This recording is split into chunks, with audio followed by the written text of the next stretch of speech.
तो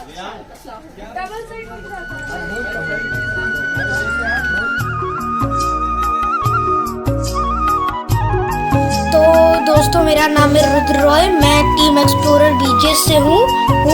तो आज मैं आपको रामायण के बारे में बताने जा रहा हूँ। रामायण एक पौराणिक कथा है जिसे महर्षि वाल्मीकि ने लिखा था। तो उनके अनुसार श्री राम और उनके 3 भाई लक्ष्मण, भरत, शत्रुघ्न अयोध्या राज दशरथ के पुत्र थे। श्री राम विष्णु के अवतार थे। बाद में राम और लक्ष्मण दशरथ के गुरु विश्वामित्र के साथ तो चलते हैं जंगल में यज्ञ करने। विश्वामित्र उन्हें ले जा रहे थे अपने साथ यज्ञ करवाने, क्योंकि बहुत सारे राक्षस उनके यज्ञ को भंग कर देते थे। तो जाते जाते बीच में उन्हें ताड़का नाम की एक राक्षसनी से सामना होता है। राम ने ब्रह्मास्त्र ताड़का के दिल पे चलाया, जिससे ताड़का का वहीं पर बेहोश हो गए। बाद में जब वो यज्ञ के लिए गए तो मारीच और सुबाहु नाम के 2 राक्षस उनका यज्ञ भंग कर रहे थे। राम ने सुबाहु को तो मार दिया, पर मारीच बच के निकल गया। बाद में राम लक्ष्मण मिथिला राज जनक जाते हैं सीता स्वयंवर के लिए। वहाँ पर ये घोषणा की गई थी जनक की तरफ से कि जो भी महान शिव धनुष को उठाएगा उसका विवाह मेरी पुत्री से होगा। कोई नहीं उठा पाया और बाद में भगवान श्री राम ने उसे उठाने की कोशिश की, उन्होंने उठा के उसे तोड़ दिया। बाद में उनका विवाह सीता से होता है और फिर वो अयोध्या रहने लगते हैं एक साथ। पर बाद में उन्हें वनवास भेज दिया जाता है दशरथ की तरफ से। तो जब वो जाते वो जाते तो वो पंचवटी, तो जब वो जाते हैं तो बीच में उन्हें महर्षि अगस्त्य मिलते हैं, जिन्होंने राम और लक्ष्मण को दिव्य अस्त्र दिए। उन्होंने राम को एक धनुष दिया और एक ऐसा बाण जो कभी ना समाप्त होने बाण, और लक्ष्मण को एक तलवार दी। बाद में वो लोग अयोध्या जब वो जा रहे, और बाद में उन्होंने पंचवटी जंगल के अंदर अपनी कुटिया बनाई। तब वहाँ पर सूर्पनखा नाम की एक राक्षसनी ने सीता पे हमला कर दिया।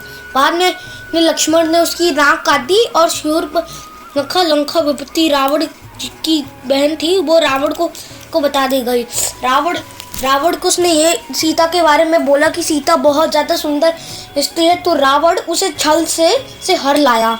और बीच में रोकने के लिए ये एक पक्षी, एक गिद्ध था जिसका नाम था जटायु, और जटायु बड़ा साहस से लड़ा, पर रावण के हाथों मारा गया। उसने राम और लक्ष्मण को बता दिया कि छल से सीता को हर लिया है लंका विपत्ति रावण ने।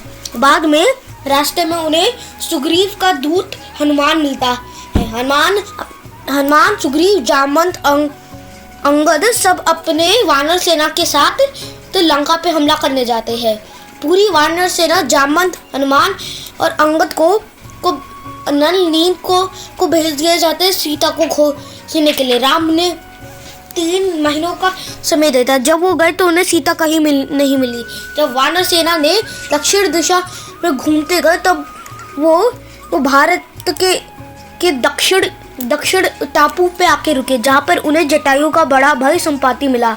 संपाति को बड़ा गुस्सा आया अपने भाई के मृत्यु के बारे में सुन के, और बाद में संपाति ने उन्हें बताया कि सीता माता कहाँ है।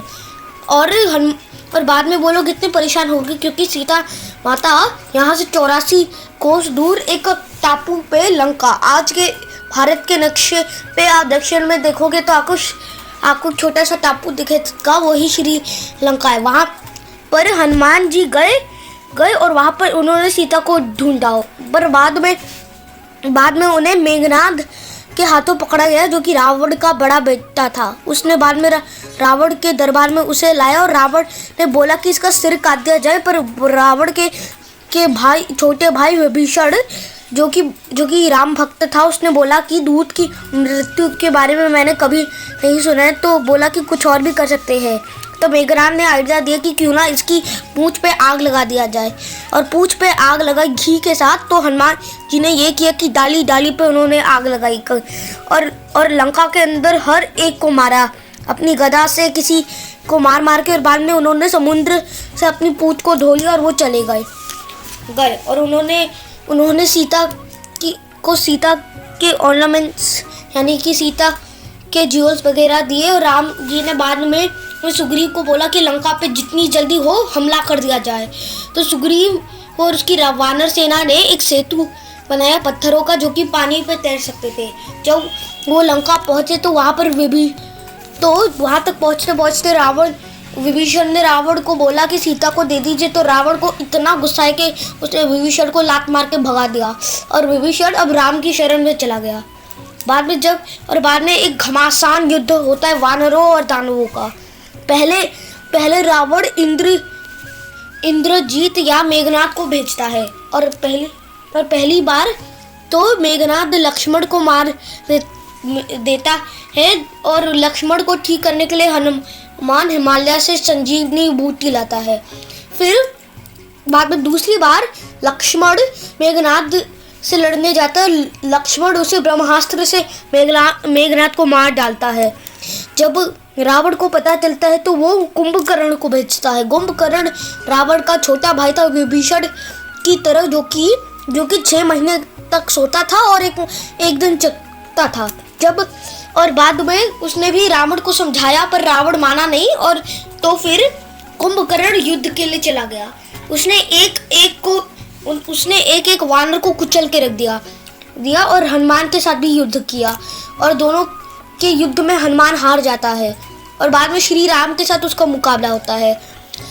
श्री राम ने कुंभकर्ण के अलग अलग हिस्सों को काट दिया। पहले कुंभकर्ण के 2 हाथों को काट दिया, फिर दिल, और बाद में कुंभकर्ण का सिर काट दिया, जो कि बहुत बहुत बहुत बहुत मीलों दूर जाके गिरा, जिससे रावण और भी ज़्यादा गुस्से में आ गया और बाद में वो खुद युद्ध करने गया। और राम ने रावण को अपनी गलती सुधारने के लिए एक आखिरी अवसर दिया, पर रावण ने शस्त्र उठा के राम पे हमला कर दिया। राम और रावण के बीच में एकदम घमासान युद्ध हो रहा था। राम चाहे जो भी कर ले, रावण कुछ नहीं हो रहा था रावण को। तब विभीषण ने यह बताया कि रावण ने के नाभि के अंदर एक मटका है अमृत का, अगर आप नाभि पे मारोगे तो रावण मर जाएगा। पर महर्षि वाल्मीकि ने लिखा था कि ये इवल माइंडेड रावण के दिल पे लगा था और बाद में रावण मर गया। फिर राम ने विभीषण को लंका का राजा बना दिया और रावण के पुष्प को विमान से अयोध्या लौटे रावण। और ये है रामायण की पूरी कहानी।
तो इस साल जैसा कि आप लोगों को पता है कि दीपावली दीपों का त्यौहार है, तो हमारे गांव में इस बार दीपावली सेलिब्रेट किया गया। और इस बार दीपावली में हमारे घर पे मैं थी, मेरी दादी थी, मेरी दीदी थी, मेरे चाचा थे, मेरी चाची थी, मेरा भैया था, मेरे पापा थे, मेरा भाई था, बहुत सारे लोग थे। और इस बार हमने दीपावली बहुत ही अच्छे से मनाया।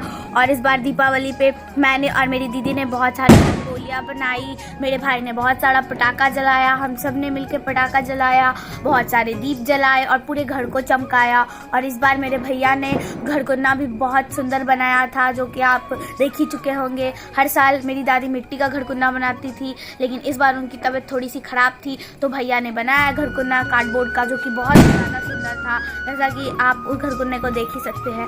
और इस साल का दीपावली बहुत ही ज़्यादा अच्छा था और हमें बहुत ज़्यादा मज़ा आया। और सबसे स्पेशल चीज़ दीपावली का खाना, जो कि हमेशा से स्पेशल होता है। इस दिन को हमें बहुत सारे स्पेशल खाने खाने को मिलते हैं, जैसे कि मिठाई, दही, चावल, दाल, तड़वा वगैरह, ऐसे अच्छे खाने, जो कि दीपावली के दिन हमें बहुत सारे मिलते हैं। इस साल भी हमने बहुत सारी दही खाई, बहुत सारी मिठाइयाँ खाई, और इस बार हमारे दीपावली में उजली वाली मिठाई थी। धन्यवाद।